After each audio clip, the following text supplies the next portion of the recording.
Hello, welcome to Food and Fitness. I'm Karen Solheim, and I'm going to be sharing today some tips for losing weight and staying healthy. I've organized my tips into 4 fit kits. The first fit kit is plan and log. The second one is what to eat. The third one is what to drink. And the fourth one is how to move. So let's get started. First of all, plan and log. I always create a grocery list every week and I plan my menus. So I write down all my dinners for a full week, and then I find out what I need to have for each of those dinners, and I create my menu from that, create my grocery list from that. Once grocery list, then I can do my grocery shopping and I'll have everything I need for the week. So a lot of people say, I just don't have time to cook at home. But when you do it this way, with this system, you do have time to cook at home. In fact, it's faster to cook this way than it is to go to a restaurant and wait for your order to come. So this is one of my first tips. A second tip that I have is to space your meals out, your meals and snacks. So if you are able to have a snack mid-morning and mid-afternoon, as well as your regular breakfast, lunch, and dinner, that'll keep your metabolism kind of running all day long so that you don't have highs and lows of blood sugar and you don't feel those down periods when you feel especially hungry, and maybe you would even have cravings at those times. So I always bring, besides my lunch, I always bring 2 snacks with me to work. I bring things like snap peas or cut up carrots, celery, things like that. And then I have a snack that has a little bit of vegetables and a little bit of protein. And I have a snack in the morning and a snack in the afternoon, as well as my regular healthy lunch and breakfast and dinner. Another thing that I do every single day is I log my food. So I keep my journal and I write down every single thing I eat all day long, as well as my exercise. I also write down what I weigh in the morning before I have breakfast. And then I also write down any thoughts that I might have about challenges or anything like that. The other thing that I do from time to time, I will chart my progress. So I use a graph like this, and I divide it up by days and then by pounds. And each day I put in a dot for my weight that day, and I follow it. So over a period of a month, I can see how I'm doing. Now, you'll see here, there are some spikes, because everyone, no matter how carefully you're watching your weight, you're going to have some variations in your weight. And I find that a graph like this is very comforting, because even though I have a spike one day or even 2 days in a row, I can see that the trend is going down. So I encourage you to do that too. The other thing that I do is I read fitness or nutrition labels. Now, for most things that I eat, I don't need a label, because I shop the periphery of the grocery store. By that I mean I shop mostly in the produce area, a little bit in the meat area, some dairy, and maybe some frozen berries and frozen vegetables, but I hardly ever get canned or packaged goods, because the more processed the food is, the less control I have over it, the more likely it's going to have something that is not good for me. So I eat very clean, very healthy food. And so normally I don't have to worry about nutrition labels. But, sometimes I'll pick something up for a quick snack, and I'll need a nutrition label. So these are the kinds of things to look for in a nutrition label. You want to see what the portion size is, first of all. Here on this one, it says a serving size is 4 cookies. This is from a package of cookies. 4 cookies. And you have to think, how small are those cookies? How many cookies am I really going to eat for a portion?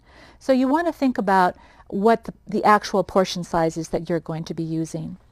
Another thing that I look at is the number of calories per portion, and the amount of fat, and especially the amount of saturated fat and trans fats. Those are the things that you want to avoid most of all, especially trans fats. Also, I look at the total number of carbs as well as the fiber. Now, when I'm counting my carbs, I subtract the grams of fiber from the total carbohydrates. So those are some of my tips for planning and logging.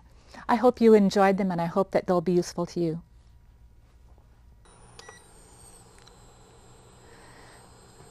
Now we're going to move on to Fit Kit number 2, what to eat. I eat a low-carb lifestyle, so I try to maintain a fairly low carb count, high protein, lots of vegetables, and some fruits, especially berries. But we want to focus today a little bit about how to keep your metabolism really humming. And some of the things that you can do to boost your metabolism are to have high fiber, high protein, and use lots of spices. Spices like turmeric, chili, cinnamon, these are all really good spices to kind of keep your metabolism going. So today I'm going to demonstrate something that you can make very quick for your lunch or your dinner in 6 minutes or so that incorporates all three of those: fiber, protein, spices. It's called fish tacos, the fast way. I have a fillet of tilapia right here, and I'm going to just put this in my pan. But first I'm going to sprinkle on it a little bit of salt and pepper.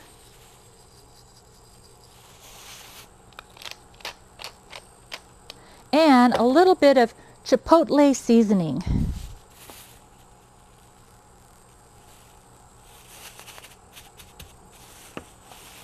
I put it in the pan, and it only needs about 3 minutes or so on each side. So while that is cooking, let's talk a little bit about what to eat. Now for fiber, I often get some whole psyllium husk, and I put that in my water in the morning. There are other kinds of fiber that have more insoluble fiber, because there's two main kinds of fiber: soluble fiber and insoluble fiber. And people ask, well, which one do I need? You need both. So psyllium husk is, looking at the label here, it says it has 2 grams of soluble fiber and 1 gram of insoluble fiber. So that has both in it. That's great. Another thing that I think is really important when you're cooking for yourself is to use really healthy fats. I generally stick to either a cooking spray when I'm making food, or I'll use extra virgin olive oil. Some people really like to use coconut oil, but I think the jury's still out on that. So although there are some really healthy properties to coconut oil, it also has a lot of saturated fat. So you kind of have to balance those. The other thing that I use quite a bit of are spices. So here's some examples. Chili powder, that's great. Cinnamon, and here's cayenne pepper. So if you can add a little bit here and there into your diet, that helps your metabolism keep really humming. I think it's time for me to turn my fillet. Oh yeah, that's great. So while that is cooking, I'm going to be adding some light ranch dressing to some broccoli slaw. Now you can get broccoli slaw in the grocery store. It's already all ground up, so it's really fast to make. It's shredded. And I use about a 1/4 cup of my dressing. And then I mix that all up. If you want to at this point too, you could add a little bit of lime juice. Lime juice tastes really good on the broccoli slaw. Or you can serve it with lime wedges like I'm going to do. Now you know when your fish is ready when it flakes really well with a fork. So while this is kind of getting the flavor all mixed in together, I'm going to take a look and see if it's ready. So I'm just kind of flaking it. Looks like it could go another 30 seconds or so. Right, so let's talk a little bit more about fiber. When you're using a low-carb diet, some people find that they get constipated. And that's one of the consequences. if you are just limiting your carbs and not also increasing your fiber. So there are some ways to avoid that, and one of them is to increase your fiber by adding things like I mentioned, psyllium or another fiber supplement. You can also increase your fiber by eating lots and lots of raw vegetables, and by making sure that the vegetables and the fruit that you use are whole and uncooked, raw, and as much as possible. Which kind of brings me to juice. A lot of people like to drink juices, and they have juicers, but a lot of them extract the juice while leaving the fiber behind. So you want to be careful about that. When I make juice, I always use the whole fruit and vegetable and just grind them completely up and drink the whole thing. When you do that, you still get a little bit less fiber, and your body has to work a little bit less than if you had the whole fruit or vegetable. Okay, this is looking good. I'm going to just break this up a little bit because we're going to put this on our fish taco.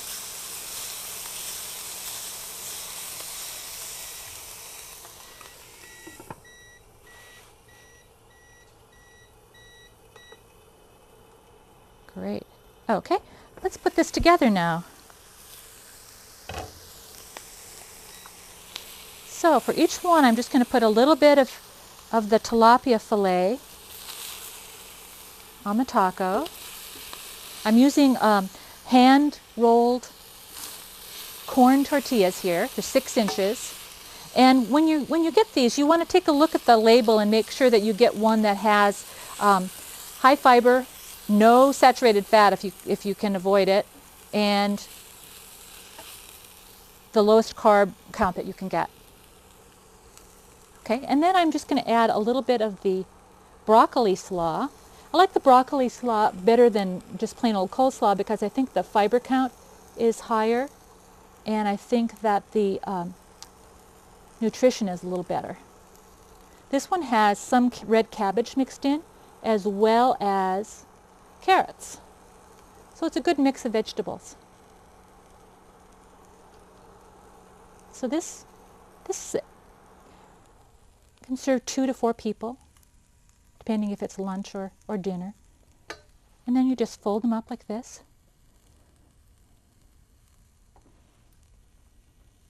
And you're all set. So I have to taste this. It's a little sloppy. Let's see.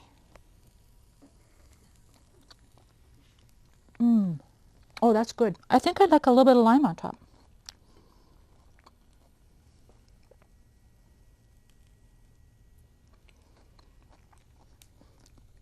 So it makes a nice meal. Definitely better with the lime. So that is our Fit Kit number 2, what to eat. Okay, let's take a look at Fit Kit number 3, what to drink. The first thing I do when I wake up in the morning after I weigh myself is to go downstairs and I fix myself a nice tall glass of lemon water. I just have tap water, squeeze fresh lemon into it, and I drink it.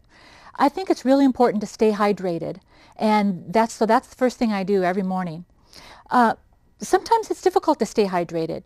You might not have water around you at all times, and if you go for a long walk, you might want to find some creative way to stay hydrated. So, if you're going for a walk that's just like a half hour, you don't really need to take a water bottle with you, although you certainly can if you want. Sometimes I'll take a water bottle that looks like this. It kind of folds up, and you can get these all over the place. You can just stick it in your pocket when you're done, so you don't have to carry a heavy water bottle both ways. Just you carry the water, and then once you drink it, then it's just very light. If I'm going on a really long walk or a long hike, I'll use this thing. This has a receptacle in it for water that holds a lot of water. Look at that. So it holds a lot of water, and there's a tube that comes out. You can get these at a sporting goods store. There's a tube that comes out, and while you're hiking, you just put it on like this.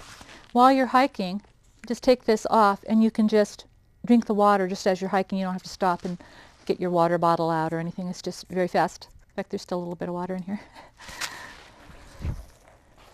So this is really handy to have. There was one time when I went for a walk at El Rancho San Antonio Park, and it ended up being a much longer walk than I thought it was going to be, and much more difficult. And I was so glad that I had this, because I was never thirsty at any time. I was really tired, but I wasn't thirsty.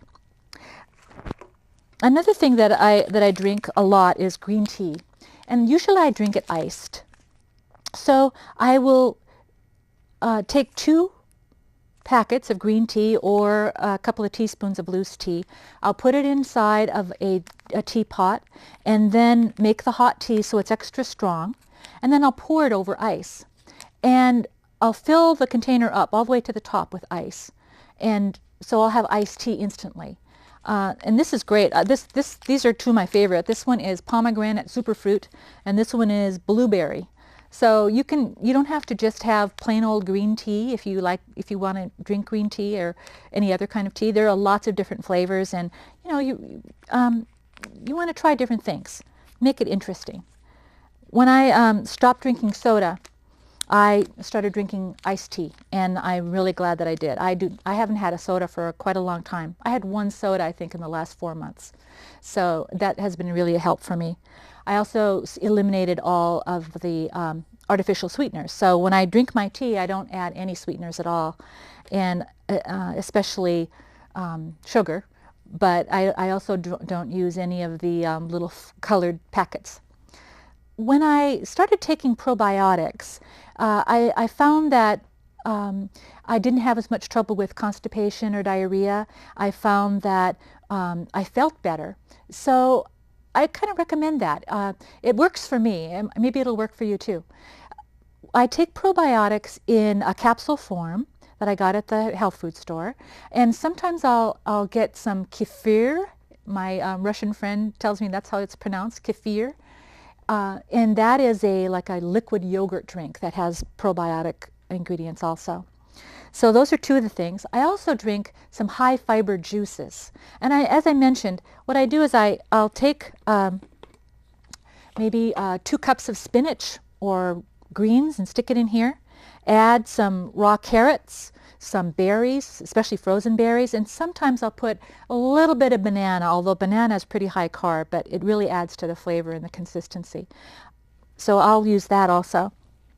But when I make my juice, I don't leave out the fiber. I always drink the fiber with the juice. So that is what to drink. Next we're going to talk about how to move.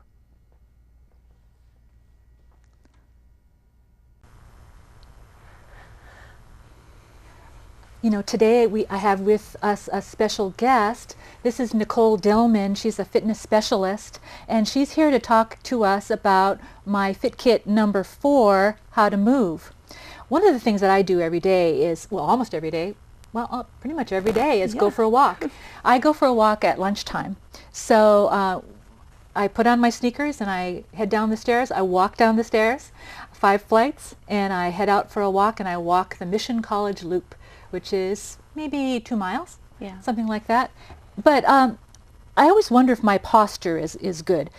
When I'm listening to music, sometimes I'm looking down or slunched over, and sometimes if I'm walking really fast, I find that I'm kind of going like that. So tell me, what's the best posture for walking? So there's a couple of things you want to focus on when you go out for your walk, Karen. One of the things is you want to keep your head up. You want to be looking forward. You want that chin to be about parallel with the ground. You want your shoulders to be naturally falling. You don't want to be hunched forward like you said, or stressed up. Your arms can be slightly bent but free flowing at your side. You want to focus on drawing those core muscles in. That's going to help keep your posture as well. And then you just start going, and you really want to focus on the heel to toe rocking motion. Comfortable stride length. You don't need anything super long or short. You can always increase your speed by increasing your steps, not necessarily your length. So one of the biggest things you want to do while you're walking is just be aware of your posture. So you know, it feels really proud. Yes. When I'm walking like you this. You should be proud because you're walking and everyone else isn't. Yeah, that's great. Okay, it feels really good. And I noticed too, sometimes I clench my fists. Absolutely. What's a good thing to think about when I'm doing that? So some of the techniques that you can do is we were talking holding like you're holding a feather, pretending you're holding a feather. I said I like to pretend I'm holding $100 bill. I like that. You know, better. that way I'm really aware because no one wants to drop something valuable. So, right. you know, hands nice, free flowing. Like this. Yeah, we don't want to be hunchbacks or anything like that. So great. Perfect. Thank you. Yeah. I'll keep that in mind. Oh, what about when I'm listening to music? Sometimes if I'm listening to really lively music, I find myself hopping bouncing, along. You know? Is that good or? Good and bad. You don't want to lose that posture, and you don't want to start throwing your body into positions that are gonna, you know, throw you out of alignment. So just being aware of, you know, I'm on this walk, I'm doing this, keeping that posture, and just going. That's great. Now, what about for my core? You know, we talked about, you know, maintaining the core, but there's some really good exercises that we talked about. Could you show me some of those? First one we'll do is the plank. So go ahead and you'll get into a prone position, so face down on the floor. And what you're going to do is you're going to lift yourself up on your forearms and onto your knees, and you want your elbows to be directly under your shoulders, and you're just going to lift your torso up. Okay. So like this. Yes, ma'am. And you're going to modification one is on your knees. So nice neutral spine. You can see her head's nice and forward. She's facing down. You really want to maintain a nice straight back. Pull those core muscles in. Hold it for about 10 or 15 seconds and then lower it down and rest. If that's too easy for you, you can pop up onto your toes and hold that position. And when you're on your toes, you really want to make sure you have a nice straight flat back. And that's it. That's perfect. You're gonna activate my muscles are shaking. your core muscles, your erector spinae. Everything's gonna get hit right with that right there. Yeah, I can really feel it, even just moving like that. Perfect. That's great. Is there another one we could do? Yeah. So go ahead and let's have you flip over. Okay. We'll do a bridge. And this one's going to hit more of your glutes, which is your seat muscles and your hamstrings, as well as your core. So feet a little bit shoulder width apart. I want your heels to be right under your knees, so bring them in a little. And good, nice. And you're just going to lift up your hips. Lift your hips up to the sky, squeeze your glute muscles. Good. And you're going to hold it for, again, 10, 15 seconds. Bring it down and rest. You can do consecutive repetitions or you can hold it. Either way, you're gonna get that work. If this becomes too easy for you, it seems pretty easy. Yes, lift up one of those legs. Good. Oh yeah, that's harder. Keep those glute muscles squeezed.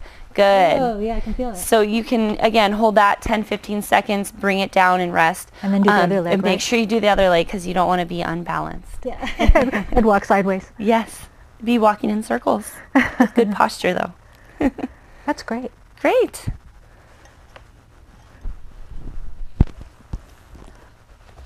Let me try that bridge again. Yeah. So I start down, my arms under my shoulders, kind of close to my shoulders, right? Yes. Like that. About shoulder width. And then to start with, I can do it on my knees. Yes. And then I just bring my hips up. Perfect. Am I doing it right? You know, you want to be a little bit more slanted forward. There you go. Like that? Just like that. And as straight as possible. Yes. And really bring those core muscles, those stomach muscles up. I like to pretend like I'm taking my belly button to my spine. Okay. And then, but you want to breathe, right? Yes. And remember to keep that head nice and neutral facing the mat. Okay. So tilt that head down. Okay. That's going to help keep your spine in line. Is there any certain way that you should be breathing when you're doing this? You should be breathing. We don't ever want to hold our breath. So just nice inhale through the nose, exhale through the mouth.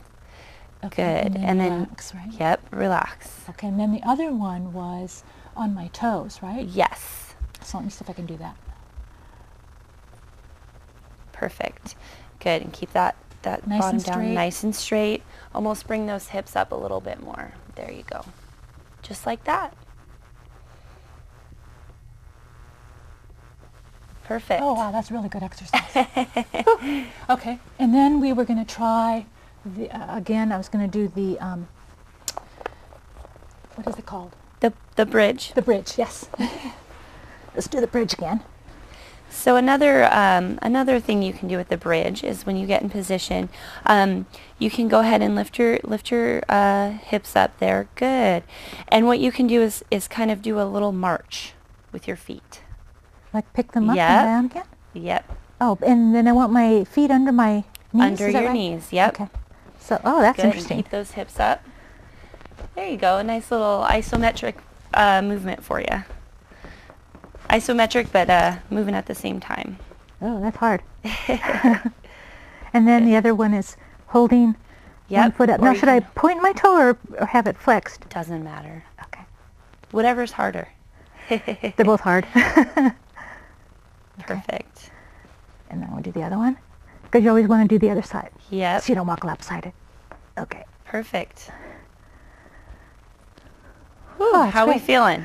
Pretty good. Yeah, that's really good. Now, one of the things that some people are concerned about is about injuries during exercise. What are some of the things that we can do to avoid injury?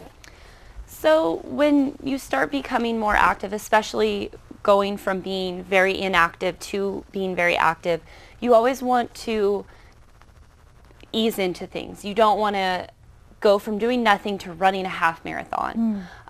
So, you know, progression and getting yourself there is one of the things that you can do. If you start noticing something, you know, shin splints are very common for people who start walking a lot or running a lot. What is that?